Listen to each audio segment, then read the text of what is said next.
Hello, everyone, and welcome to Kilowatt. My name is Bodie, and I am your host.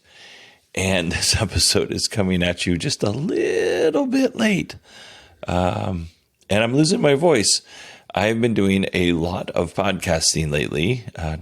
Not so much, obviously, for this show, but for other shows that I'm working on.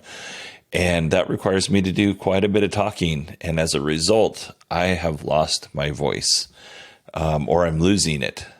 I seem to have it a little bit more than I did earlier today. So, I apologize for that. I also apologize for the late episodes. I'm just going to let you know, January for me is just going to be incredibly busy. Like, I have training I have to do for work. Like, I have to go into training tomorrow, and I have to go into training on Monday, which is a holiday. And tomorrow is like 7 to 4:30, and on Monday it's like 7 to 7.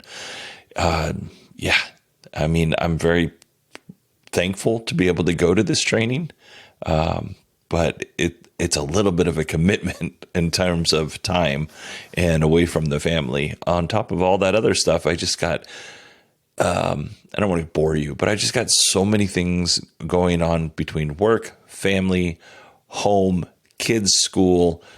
It's very, and my other side projects, it's very hard to pull everything together on time. So I apologize that I'm not doing that for you, but I do have a silver lining in all of that. So this week was equal parts great and awful, but there is a silver lining here. And this episode was entirely put together by this show's community, by the Kilowatt community, by the EV community. It started off with Jamie sending me an article about Tesla and the unions in the Nordic countries, their battle back and forth. And there was some good context that I didn't have before. So Jamie sent me this article. It went right in the show notes. Great article. And then Darwin sent me an article, and we're going to talk a little bit more about this later, about Hertz selling off some of their EV fleet. And then Michael sent me an article on a Tesla fire that we're going to talk about. And then I had a conversation with Allison and Steve Sheridan. As you know, Allison and Steve were at CES this year, and they were so kind to get us some content. And I had a couple of phone conversations with them this week. The last conversation I had with them, they said, how much of this do you want? And I said, I will take anything that you're willing to give me, because I am overwhelmed and I am just having a really hard time putting shows together. So whatever you think our audience would be interested in, I will take it and I will appreciate it. And they sent over 3 different clips that we're going to highlight in this show, and we'll talk about that when we get to that point. But not only did they do that, Allison reached out to our mutual friend, Chris Ashley. If you remember, Chris was one of the first people to get an F-150 Lightning in the U.S., and Chris has been on national news. He's been, I think it was in The Verge. And with that national attention, he's been able to tell his story in an honest and authentic way, but also share his story about what it's like to own an EV, what are the great things about an EV, and what are some of the things that need to improve about owning an EV.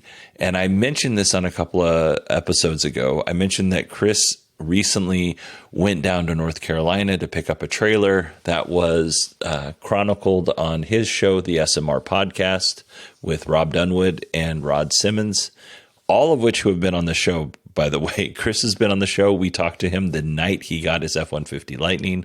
Rob was on the show for our Thanksgiving extravaganza. And Rod, if you remember a couple of years ago, came on the show and talked about how he pushes the limits when it comes to EV charging.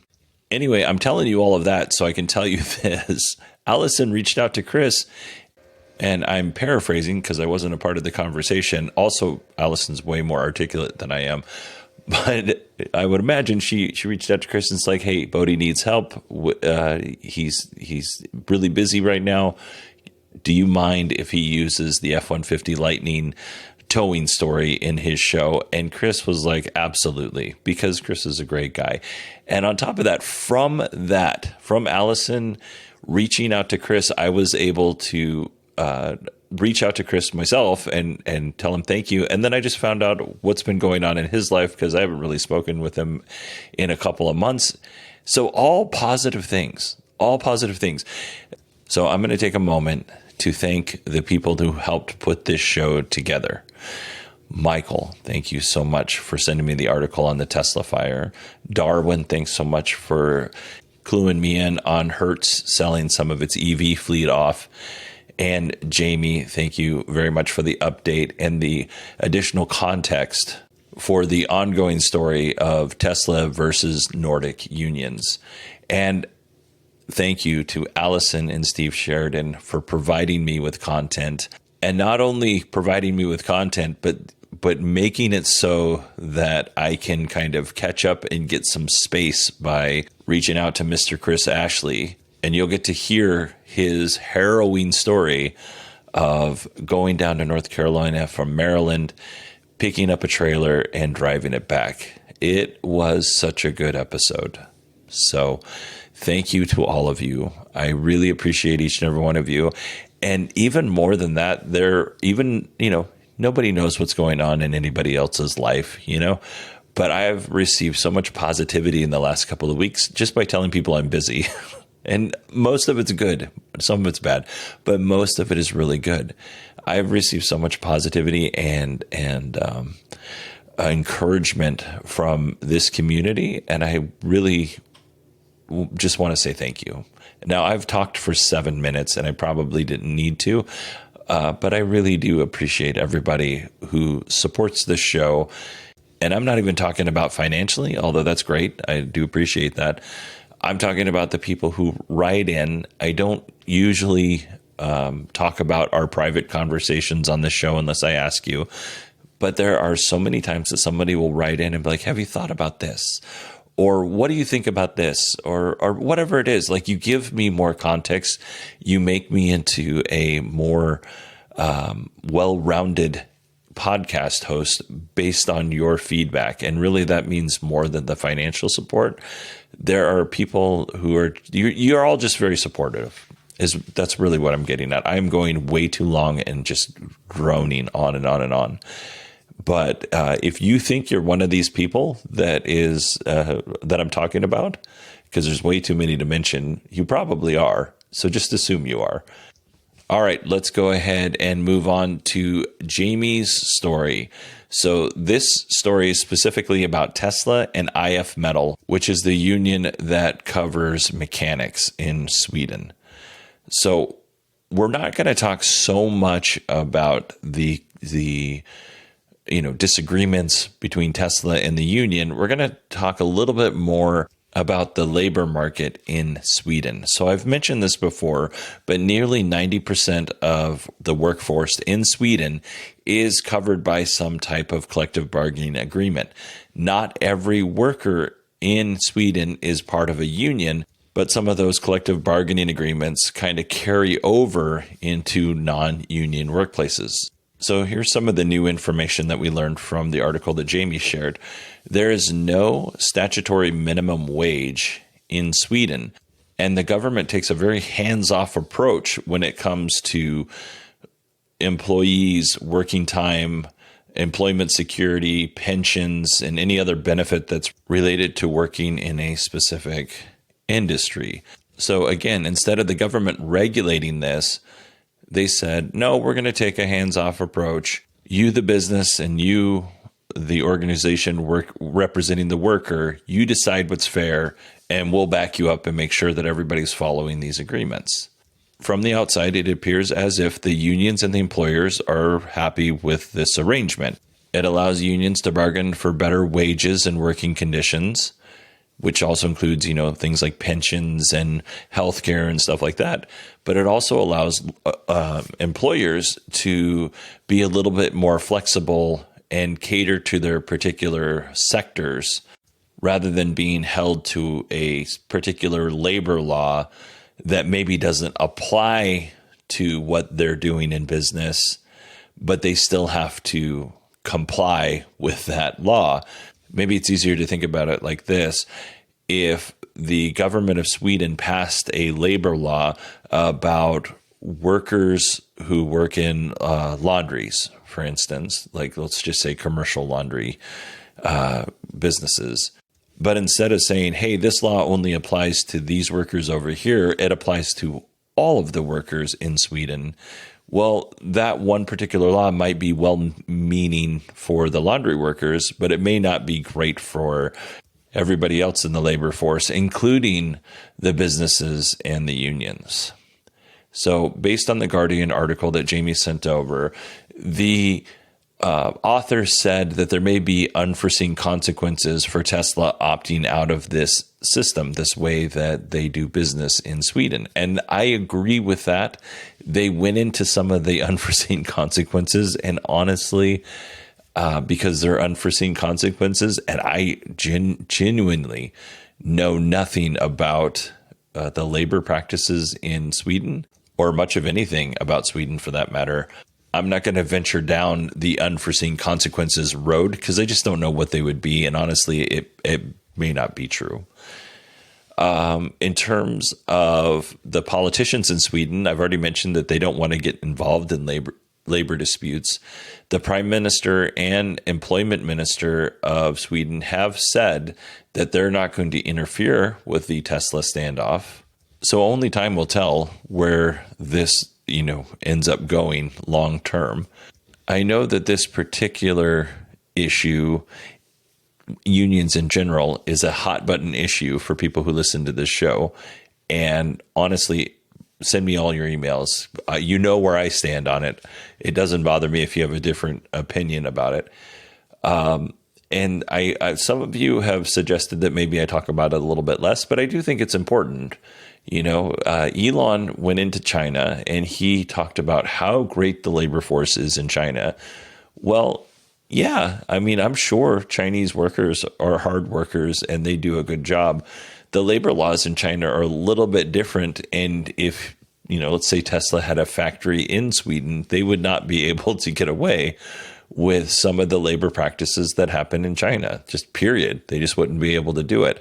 And if you're going to take advantage of those looser labor laws, or wouldn't even say looser labor laws, but you're going to take advantage of those labor conditions in China, when you go into a pro-union country like Sweden, then you need to play ball the way that Sweden plays ball. That's not to say that you can't do things a little bit differently. You would think that the way Sweden does things in terms of the business negotiates with the employee or the representatives for employees, the union, and then you have an agreement. Elon's constantly talking about how much he hates government interference and regulation. Well, here's an opportunity for Tesla to come in and work with a group of people and come up with a solution that works for both parties. And whether or not Tesla thinks that that's a good idea, or Elon specifically thinks that's a good idea, is really neither here nor there. They need to adhere to the labor norms of that market. And if they're not going to, my opinion is one of the great things about unions is you will get sympathy strikes from other unions. That's where labor gets its power, or one of the places labor gets its power. So otherwise, I think it would be a little lopsided. But I am getting preachy, so I'm going to move on with the last little part of this story. And this isn't something that was included in the article that Jamie sent. This is just something that's related. Tesla recently raised wages for Gigafactory workers here in the United States. And the article that I read, which I think was an electric article, they said it was because of pressure from the UAW, United Auto Workers Unions, because the UAW wants to unionize Tesla. And that might be true. Tesla says, oh, look how much money you get, and you're not even union. You don't have to pay union dues. You don't have to adhere to all that pesky union stuff, union rules. You don't have to do that. And we still pay you really well. They may have done it, but they also may have raised salaries to stay competitive with other automakers here in the United States. Like this summer, the UAW did get union workers a raise, and then some other non-union automakers raised pay to stay competitive, and Tesla just might be raising pay to stay competitive. Also, I'd be interested, if anybody knows this, is do labor unions in Sweden act in a similar way that labor unions here in the United States do? I would imagine there's some differences, and I'd be interested to know what those differences are. All right, let's move on to Darwin's recommendation. Darwin sent in the article that Hertz rental car is selling off some of its EV fleet. And these are mostly Model 3s and Model Ys, although I did look through and I saw some Nissan Leafs and BMW i3s and Chevy Bolts, but mostly it's the Model 3 and the Model Y. Hertz, over the last couple of years, bought 100,000 EVs. Some of those purchases were done when prices were really high, so keep that in mind for later. It does look like if you go to their website, which is hertzcarsales.com. Let me check that real quick. Yeah, it's hertzcarsales.com. If you go to that website, you can, look at all the cars that they have available. There's a specific section for electric vehicles. It does look like if you take part in, you buy one of these cars, you could potentially get a partial tax credit here in the United States for buying a used EV. There's a lot of things that qualify on that. They're little qualifiers. So do your due diligence on whether you qualify or not. I took a look at the site and I found a 2023 Model 3 with about 20,000 miles on it, and it cost just under $30,000. Not too bad. That's a base price, but still, 20,000 miles isn't that much. $30,000 is a pretty good price for that. The lowest Model 3 that I saw was a Model 3 Standard Range Plus 2021, and it had 103,000 miles on it. That was $20,000. I also found a 2022 Model Y Long Range, 80,000 miles on it for $33,555. Now, some of you might be asking, why? Why are they selling these vehicles? Well, that's a very, very good question. One of the reasons that Hertz gave was that they were renting some of these cars out to Uber drivers, and the Uber drivers were very hard on them, and the repair cost was actually quite high. Now, I don't know if it's specifically Uber drivers that are causing this damage. I've been with people who have rented cars, and some of them are not nice to them. I'm always nice to my rental car, but some of them treat them pretty poorly. So that could be part of the problem, is the repairs themselves. Some of these cars have really high miles. I mentioned one of the Model 3s had 103,000 miles. At some point in time, Hertz is just going to kind of move those out of the fleet.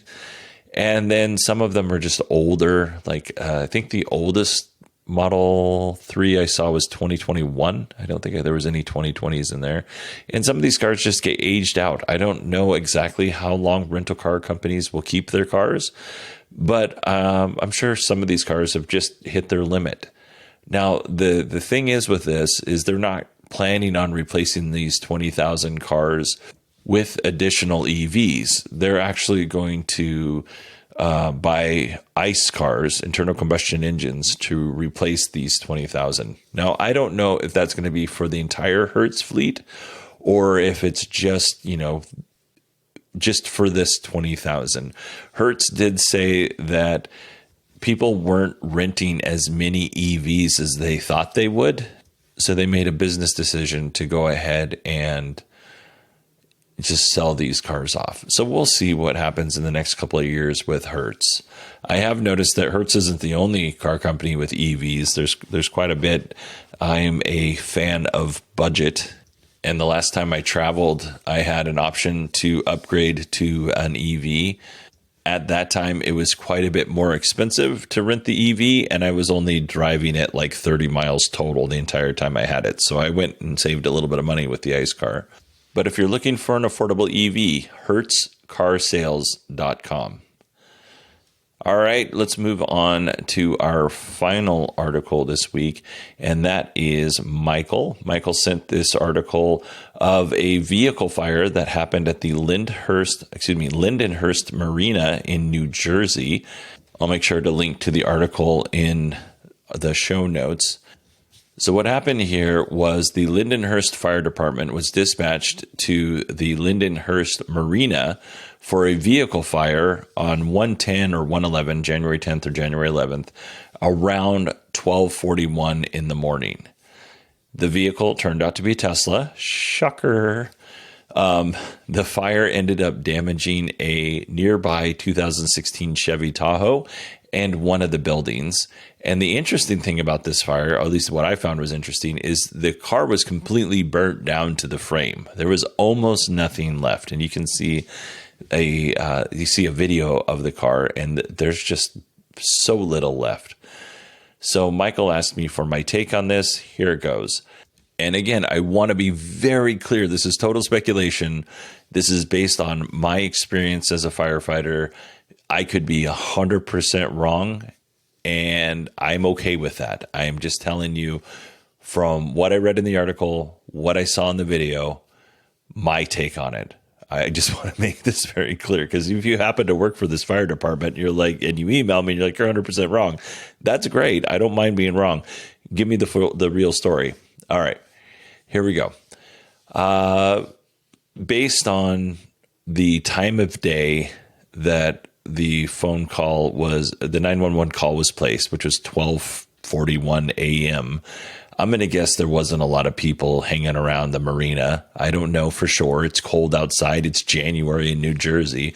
Probably not a place you want to be hanging out, especially with all the winter storms happening. So I'm going to guess that this fire had been burning for quite a while before someone called 911.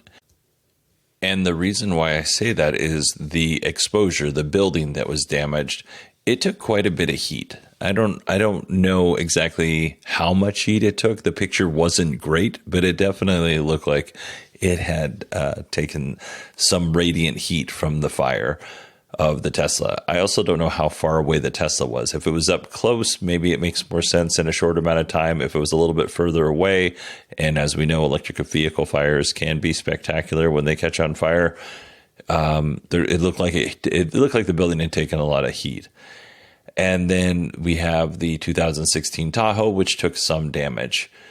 So normally when firefighters arrive on scene, and let's say we have the Tesla fire, which is threatening a structure, we're definitely going to put water on the Tesla and try to put it out, or at least control it so that it doesn't damage the structure further. But we're also going to create what we call a water curtain that will protect the structure. So we'll spray water either in between the fire and the exposure we want to protect, because that water will actually absorb the heat and protect the exposure. Sometimes we'll spray the exposure itself, so the side of the building, so that the water's on there and wet, although that has a tendency to evaporate over time because of the radiant heat. So there are times when we'll add an encapsulating agent, or some of you might call it foam. It's now called an encapsulating agent. We'll add an encapsulating agent to the water, and that creates these little bubbles, which creates more of a surface tension, which actually these little bubbles will actually hang on or attach itself to the building, and it doesn't evaporate as quickly as just regular water. And it absorbs that heat even better than what just regular water would do. And based on the fact that the car was completely burnt down to the frame, I'm going to guess firefighters got there well into the fire happening. And it may be that the firefighters were like, we're not going to put that out. That is a common thing now. for firefighters fighting these fires. They have to make a determination. Is it worth trying to put this thing out and then dealing with the rekindles or the reignitions that happen or could happen for the next week or so? Is that worth it or not? Sometimes it is, sometimes it isn't. It all kind of just depends on the specific scenario. We only have so many resources. We only have so many firefighters in a particular area, so many fire trucks. If we're on scene and babysitting an electric car that caught on fire, I should say, that takes a unit out of service for however long we need to be out of service to deem it as safe. If we let the car burn, then when the car has burned up all of the things that it's going to burn, then we can just, we move on and we don't tie up resources. Also, in a lot of different places, and I would imagine a marina isn't one of these places, but in a lot of different places, you need to have like a supply of water. It takes a tremendous amount of water to put out an EV fire. If you don't have a hydrant or some source of water nearby, then you're kind of stuck in terms of you can put however much water you have on your truck, but then after that it's going to burn anyway. So there's a lot of different factors that go into this. I'm just going to say that I would imagine a marina in New Jersey does have working fire hydrants, although it is cold outside. Normally in colder climates, you can have a dead hydrant. It doesn't happen very often, but you can have a dead hydrant because it's cold. That wouldn't be a concern that I would have in this situation. But yeah, hopefully that's kind of helpful. I would highly suggest reading the article and kind of going from there. But yeah, this was good. This was a good episode. I feel so much better now that I've recorded this episode. I want to say thank you to Jamie and Darwin and Michael and Allison and Steve and Mr. Chris Ashley. I appreciate all of you. Thank you so much for being supportive. I did say that we were going to have Allison and Steve segments on this episode, but we're already at 30 minutes. I think we'll save that for Tuesday. So Tuesday will be all Allison and all Steve, and Friday will be all Chris, Ashley, and the gentleman at the SMR podcast. I honestly thought this would take about 6 minutes total. I didn't realize I was going to blab so much. So I apologize. And I hope everybody who listens to this show and your families, nothing but the best. And I will talk to you on Tuesday.